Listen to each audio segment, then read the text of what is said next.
স্প্রিংয়ের দিকে যাব, তো সেই জন্য সবাই দেখো গাড়িতে উঠছে, সবাই রেডি হয়ে গিয়েছে। তো এখান থেকে খুব বেশি ডিস্টেন্স নয়, এখান থেকে 15 মিনিটস মতো ডিস্টেন্স আছে। তো চলো ওখানে গিয়ে তোমাদের সঙ্গে আবার কথা হচ্ছে। এরপর আমরা এই সুন্দর রাস্তা ধরে চললাম অ্যাকচুয়াল হট স্প্রিং দেখতে, যেটা ছিল অ্যাকচুয়ালি এই সিটিটার মেন ডাউনটাউন এরিয়ায়। নিজে চোখে ন্যাচারাল হট স্প্রিং দেখতে পাবো সেটার জন্য সকাল থেকেই কিন্তু মনের মধ্যে একটা এক্সাইটমেন্ট চলছিল। বাট আজকে সকাল থেকেই আকাশের মুখ ছিল ভার, মাঝে মাঝেই দেখা মিলছিল এরকম ঘন কালো মেঘ। একটা মন বলছিল জানি না কতটা ঘুরতে পারবো, কারণ সঙ্গে বাচ্চারা আছে, তাদের কথা তো আগেই চিন্তা করতে হবে। আর যদি টেম্পারেচার লো হয়ে যায় তাহলে কিন্তু বেশি ঘোরা যাবে না। তো যাই হোক, এইভাবে ভাবনা চিন্তা করতে করতে আমরা পৌঁছে গেলাম অ্যাকচুয়াল ডাউনটাউন এরিয়াটায়। তবে বন্ধুরা, ইউএসের এই ডাউনটাউন এরিয়াগুলোতে ঘুরতে গেলে যেটা সমস্যা হয় সেটা হচ্ছে কোথায় আমাদের কারটাকে পার্কিং করব সেটাই কিন্তু আগে থাকতে গুগল থেকে সার্চ করে দেখে রাখতে হয়। আসলে মেন ডাউনটাউন এরিয়াগুলোতে বেশ কিছু নির্দিষ্ট পার্কিং জোন থাকে যেখানে গাড়িটাকে পার্ক করতে হয়। তো সেই জন্যই স্টার্ট করার আগে রাজ গুগল থেকে সার্চ করে কয়েকটা পার্কিং এরিয়ার অ্যাড্রেস গুগল ম্যাপে দিয়ে রেখেছিল। এখন আমরা সেই দিকেই প্রথমে চললাম, কারণ সেখানে আমরা প্রথমে গিয়ে আগে গাড়িটাকে পার্ক করব, তারপর আমরা এই জায়গাটা ঘুরে দেখব। এখন আমরা চলে এসেছি হট স্প্রিংয়ে। তো এখানে আমরা আমাদের কারটাকে পার্ক করলাম। এই যে অ্যাকচুয়ালি এটা পেড পার্কিং, বাট আজকের জন্য এখানে ফ্রি ছিল। এরপর আমরা এখান থেকে ওয়াক করে অ্যাকচুয়াল যে স্প্রিং আছে হট স্প্রিং, তো সেইখানটায় যাব। চলো তোমরা সঙ্গে থাকো, দেখতে থাকো। এরপর আমরা সকল বন্ধুরা মিলে একসঙ্গে ওয়াক করে চললাম অ্যাকচুয়াল হট স্প্রিং দেখার জন্য।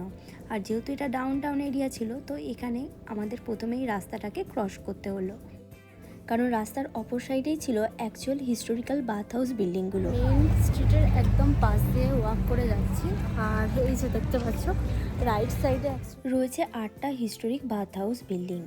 এগুলো এস্টাবলিশ হয়েছিল 1892 থেকে 1923-এর মধ্যে। আর তোমরা এই যে বাথ হাউসগুলো দেখছো, অ্যাকচুয়ালি প্রতিটা বাথ হাউসের নিচেই কিন্তু রয়েছে ন্যাচারাল হট স্প্রিংয়ের সোর্স। সেগুলোকে প্রিজার্ভ করে রাখার জন্যই মেনলি এই বাথ হাউসগুলোকে বানানো হয়েছে। 19 to 20 সেঞ্চুরিতে ইউএসের প্রফেশনাল বেসবল প্লেয়াররা ট্রেনিং আর হিলিংয়ের জন্যই এই বাথ হাউসগুলোকে ভীষণভাবে ব্যবহার করতেন, আর সেজন্যই এটি আমেরিকার স্পা সিটি নামে পরিচিত। আমি একদম দাঁড়িয়ে আছি হট স্প্রিং ভিজিটার সেন্টারের কাছে। তো তোমরা যারা ফার্স্ট টাইম এখানে আসার প্ল্যান করছো তাদেরকে বলবো প্রথমেই তোমরা এই ভিজিটার সেন্টার, তো এখানে চলে আসতে পারো। তো এখান থেকে মানে বেসিক কিছু ইনফরমেশান যদি তোমাদের লাগে নিয়ে তারপর এখানটা মানে এক্সপ্লোর করতে পারো।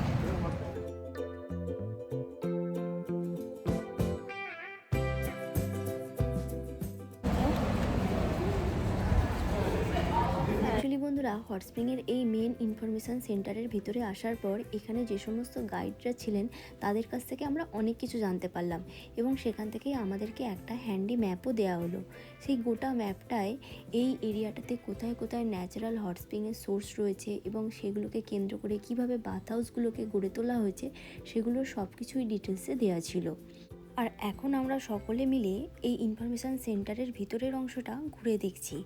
আর এই ইনফরমেশান সেন্টারের একটা অংশে দেখলাম 19-20 সেঞ্চুরিতে ব্যবহৃত বিভিন্ন বাথটাব, শাওয়ার ক্যাবিনেটস এবং হেড আউট ভেপার ক্যাবিনেটস, এগুলোকে এখানে সংরক্ষণ করে রাখা হয়েছে।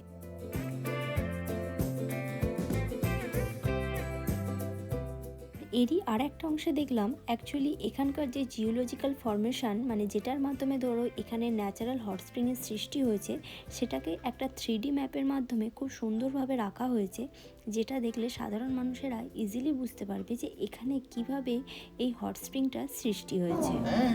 তারপরে হচ্ছে যে জলটা এদিক দিয়ে এইভাবে আসছে, রেড লাইটটা হচ্ছে হট ওয়াটার, ঠিক আছে? এখান থেকে হট ওয়াটারটা এইভাবে স্প্রিং হয়ে বেরিয়ে আসছে।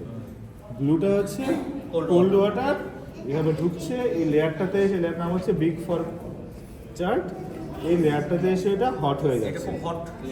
অ্যাকচুয়ালি এই ইনফরমেশান সেন্টারটা থেকে আমরা জানতে পারলাম এখানে বেশ কিছু ন্যাচারাল হট স্প্রিং ওপেন এরিয়াতে রয়েছে। অ্যাকচুয়ালি সেগুলোকে এইভাবে ওপেন করে রাখা হয়েছে, তার কারণ ট্যুরিস্টরা যাতে এখানে খালি চোখে এই হট স্প্রিংগুলোকে দেখতেও পারে এবং প্লাস এখানকার ওয়ার্ম ওয়াটারে হাত দিয়ে অনুভবও করতে পারে যে এখানে এই উষ্ণ প্রস্রবণে জলটা ঠিক কতটা গরম। তো যাই হোক, এখান থেকে আমরা ম্যাপটা নিয়ে আশেপাশের এরিয়াটা ঘুরে দেখার জন্য এবং যে কয়েকটা ন্যাচারাল হট স্প্রিং ওপেন এরিয়ায় ছিল সেগুলোকে দেখার জন্য বেরিয়ে পড়লাম। ইনফরমেশান সেন্টার থেকে বেরিয়ে বেশ কিছুটা ওয়াক করে আমরা প্রথমেই সকলে মিলে চলে এলাম যে বাথ হাউস রো ছিল তারই পিছনের দিকে একটা হিল এরিয়াতে। অ্যাকচুয়ালি এই লোকেশনটা ভীষণই সুন্দর ছিল। এখানে আসার পর বুঝতে পারলাম এই গোটা এরিয়াটাই অ্যাকচুয়ালি একটা হিল এরিয়া। পাহাড় কেটে কেটে এই সুন্দর পার্কটাকে বানানো হয়েছে ট্যুরিস্টদের জন্য। ওয়েদারটা যেহেতু খুবই ভালো ছিল, তো সেই জন্য সকল বন্ধুরা মিলে গল্প করতে করতে আমরা এই পার্কের ট্রেল ধরে বেশ কিছুটা দূর হেঁটে হেঁটে এই গোটা পার্কটাকে ঘুরে দেখলাম।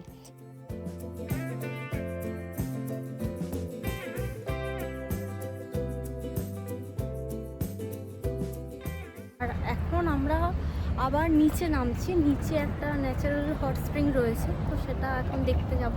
মানে পুরোটাই বলতে পারি যে পুরো একদম ফরেস্ট এরিয়া। যারা এসেছো তারা হয়তো জানো, যারা জানো না তাদের জন্য বলছি, পুরোটাই ফরেস্ট এরিয়া এবং এরকম ট্রেল করা আছে। এই ট্রেল ধরে আমাদেরকে হাঁটতে হচ্ছে।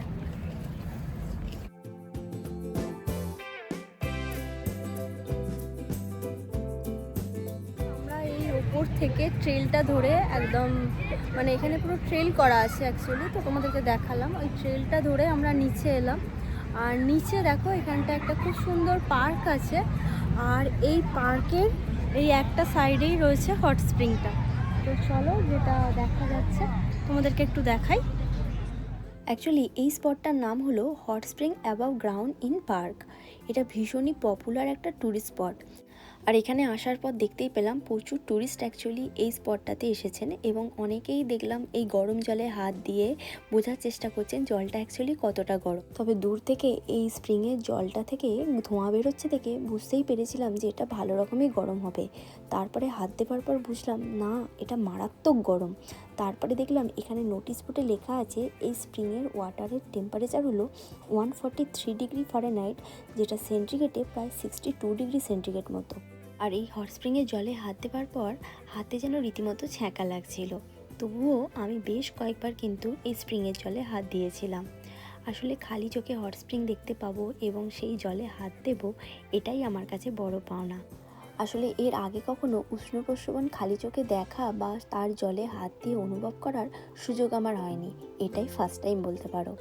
তবে যেহেতু ভূগোল নিয়ে পড়াশোনা করেছি, এই ইচ্ছাটা আমার অনেক দিনেরই ছিল যে একবার আরকানসাসের এই হট স্প্রিংয়ে যাব এবং সেখানে গিয়ে উষ্ণ প্রস্রবণ কেমন হয় সেটা খালি চোখে দেখব। সেই বহুদিনের ইচ্ছা আজ পূরণ হলো।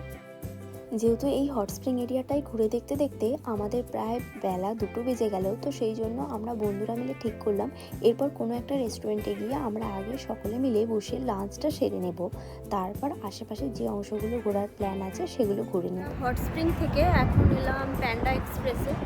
এই যে প্যান্ডা এক্সপ্রেস, তো এখানে এখন আমরা সবাই মিলে লাঞ্চ করব। লাঞ্চ করে তারপর এখান থেকে কাছাকাছি আরও একটা লোকেশন আছে, তো সেই লোকেশনে যাব। এরপর আমরা সকলে মিলে এই প্যান্ডা এক্সপ্রেস রেস্টুরেন্টে বসেই লাঞ্চটা সেরে নিলাম। আর ডোডোর খাবারটা আমি অ্যাকচুয়ালি বাড়ি থেকেই নিয়ে এসেছিলাম, তো আসার পথে গাড়িতেই ওকে খাইয়ে দিয়েছিলাম।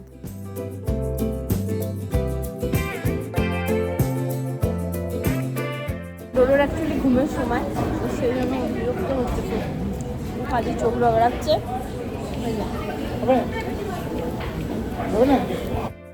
আর এই যে এখন ডোডোর ঘুম কাটানোর জন্য ডোডোর রন দাদা চলে এসেছে। অ্যাকচুয়ালি রনের সঙ্গে তো সে খেলতে খুবই ভালোবাসে। রেস্টুরেন্টের মধ্যেই দুটিতে মিলে তারা হাইড অ্যান্ড সিক খেলতে শুরু করে দিয়েছে।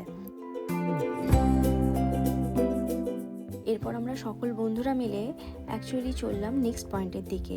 যদিও গাড়ি স্টার্ট করার সাথে সাথেই এখানে বেশ ভারী বৃষ্টি শুরু হয়ে গেল। দেখতে দেখতে বৃষ্টিটা অ্যাকচুয়ালি ভীষণ জোরে নেমে পড়লো। তো যাই হোক, গাড়িটাকে একটা জায়গায় পার্ক করে আমরা 3জনে মিলে গাড়ির ভিতরেই বেশ কিছুটা সময় বসে থাকলাম।